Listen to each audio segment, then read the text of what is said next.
Magandang araw mga bata! Kumusta kayo? Ako si Teacher Nema Joy, ang guro ninyo ngayong araw.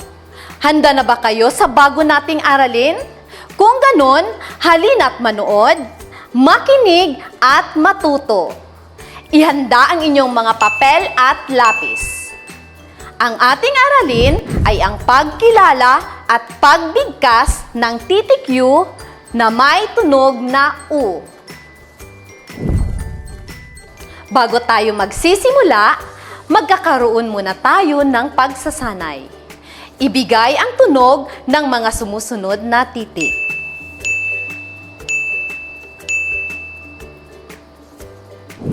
Ang titik A ay may tunog na A. Ang titik I ay may tunog na I. Ang titik O ay may tunog na O. Ang titik B ay may tunog na B. Mga bata, bigyan ninyo ng 2 thumbs up ang inyong mga sarili. Ngayon, tayo ay magbabalik-aral. Ipalakpak ang kamay ng 2 beses kung ang larawan ay nagsisimula sa E. At iwagayway ang kamay ng 2 beses kung hindi. Unang larawan.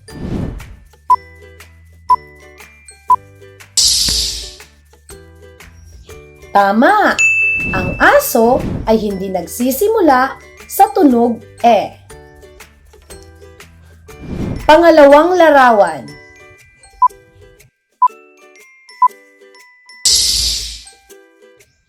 Tama! Ang embudo ay nagsisimula sa tunog E. Pangatlong larawan.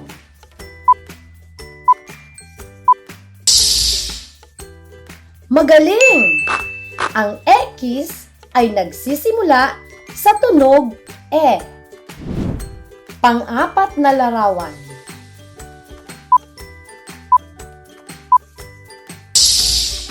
Mahusay!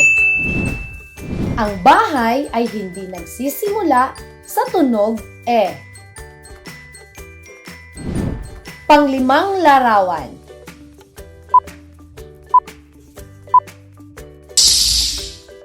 Magaling!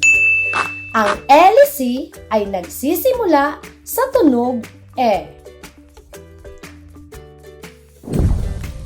Nasasabik ba kayong pumasok sa paaralan araw-araw?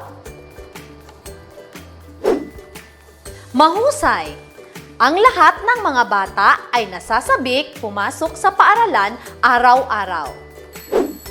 Ano-ano naman ang mga ginagawa ninyo sa paggising sa umaga bago pumasok sa paaralan? Tama! Tayo ay nagpapasalamat sa Panginoon. Nagliligpit ng higaan, kumakain ng agahan, at naghahanda ng sarili bago pumasok sa paaralan. Ngayon ay may babasahin akong kwento tungkol sa isang mag-aaral na maagang pumapasok sa paaralan. Tandaan natin ang mga pamantayan sa pakikinig. Una, makinig ng mabuti sa guro.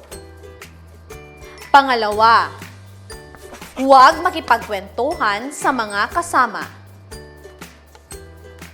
Inaasahan kong masusunod ninyo ang mga pamantayan.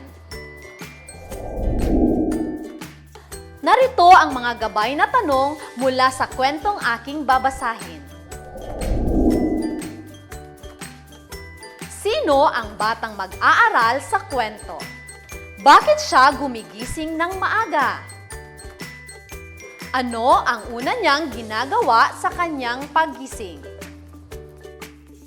Bilang isang mag-aaral, sang-ayon ka ba sa pinapakitang katangian ni Ursula? Bakit?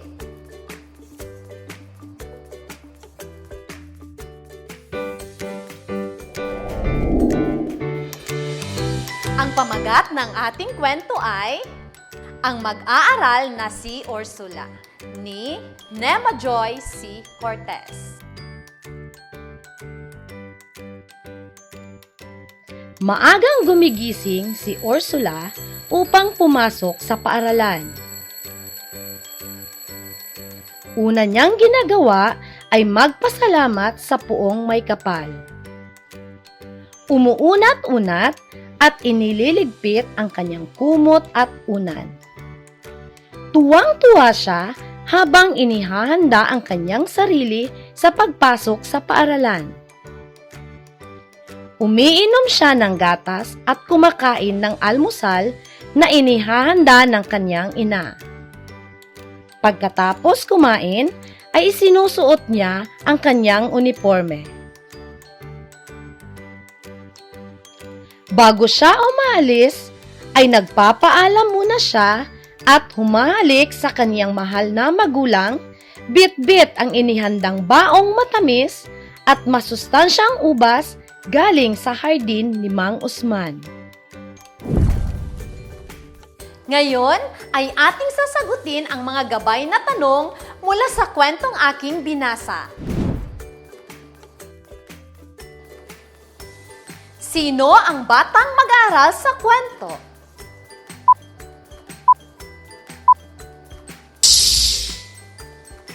Tama! Ang batang mag-aaral sa kwento ay si Ursula.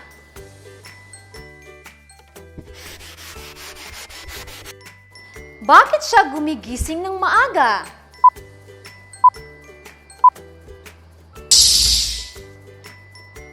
Mahusay! Gumigising si Ursula ng maaga dahil pumapasok siya sa paaralan.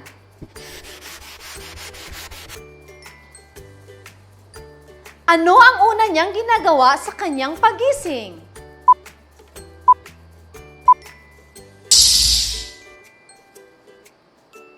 Magaling! Ang una niyang ginagawa sa kanyang pagising ay magpasalamat sa Puong May Kapal.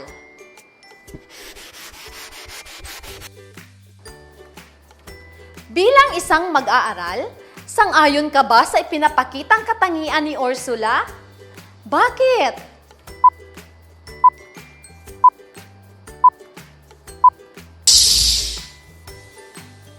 Mahusay! Si Ursula ay masipag sa kanyang pag-aaral at marunong magpasalamat sa Panginoon. Paano mo tutularan ang katangian ni Ursula?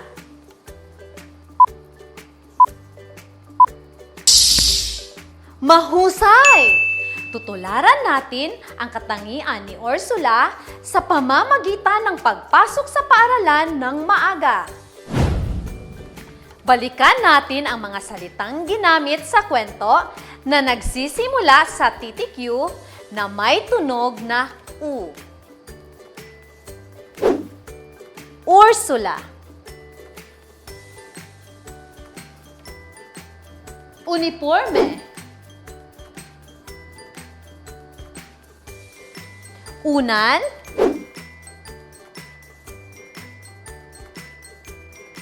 Ubas. At Usman. Sabayan niyo ako habang itinuturo ko ang mga salita na nasa larawan. Ursula.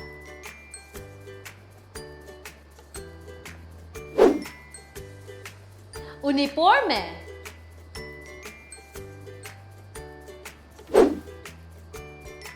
Unan.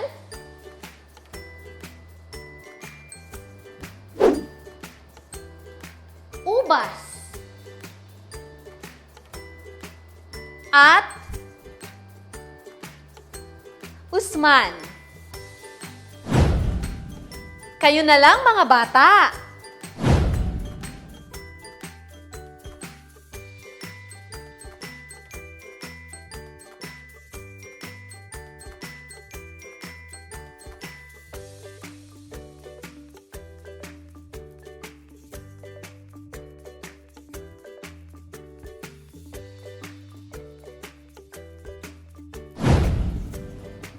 Ano ang napansin ninyo sa unang titik ng inyong mga binasa?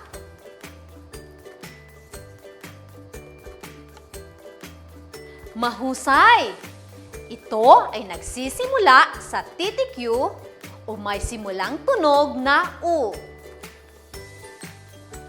Isang masigabong palakpakan para sa inyong lahat. Tingnan ang titik, mga bata. Malaking titik U.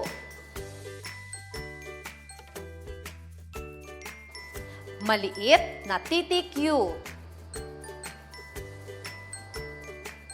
Tandaan natin, mga bata, na ang Ursula at Usman ay tiyak na ngalan ng tao. Kaya ito ay nagsisimula sa malaking titik. Ang uniforme, unan, at ubas naman ay nakasulat sa maliit na titik dahil ito ay tumutukoy sa di tiyak na ngalan ng bagay.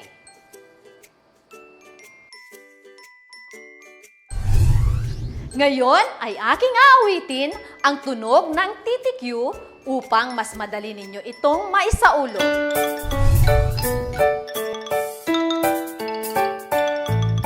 Ano ang tunog ng titik U, titik U, titik U? Ano ang tunog ng titik U?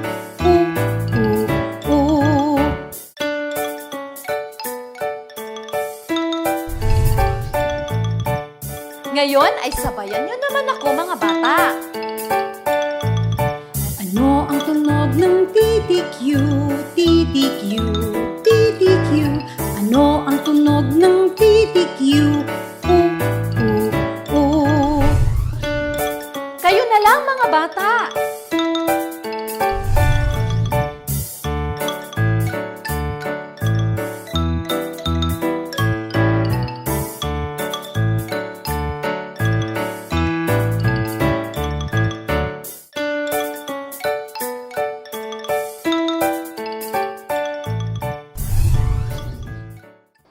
Ngayon ay ipapakita ko ang pagsulat ng malaki at maliit na titik U. Malaking titik U. Isa. Maliit na titik U. Isa, dalawa. Mga bata, gusto kong kayo naman ang magsusulat sa inyong mga papel ng malaki at maliit na titik U. Isulat ang malaking titik U.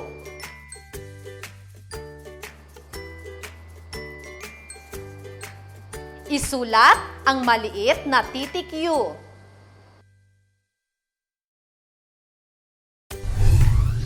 Mahusay, mga bata! Naisulat nyo ng masto ang malaking titik U at maliit na titik U. Ngayon ay babasahin natin ang mga salita, parirala, at pangungusap na may tunog U. Ako muna ang magbabasa.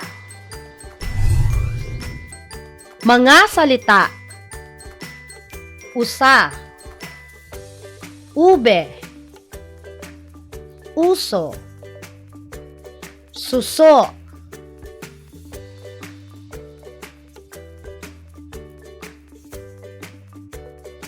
Buo. Ubo. Ubas.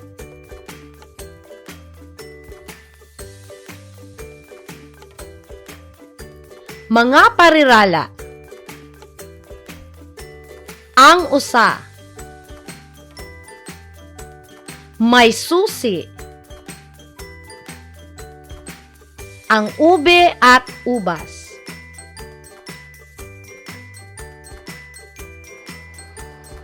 Mga bata, babasahin ko ang pangungusap at sasagutin nyo ang tanong. May ube at ubas sa mesa. Ano-ano ang mga nasa mesa?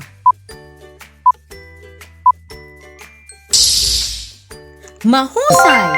Ang mga nasa mesa ay ube at ubas. Maasim ang ubas. Ano ang maasim?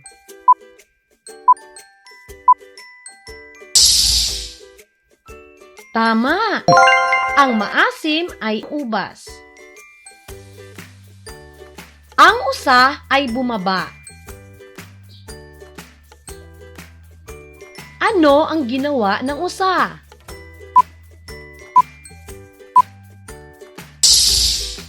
Mahusay! Ang ginawa ng usa ay bumaba.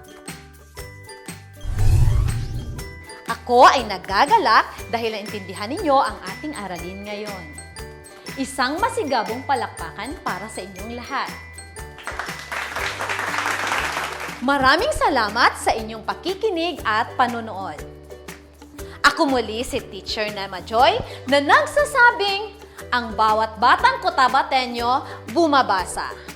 Hanggang sa muli nating pagkikita!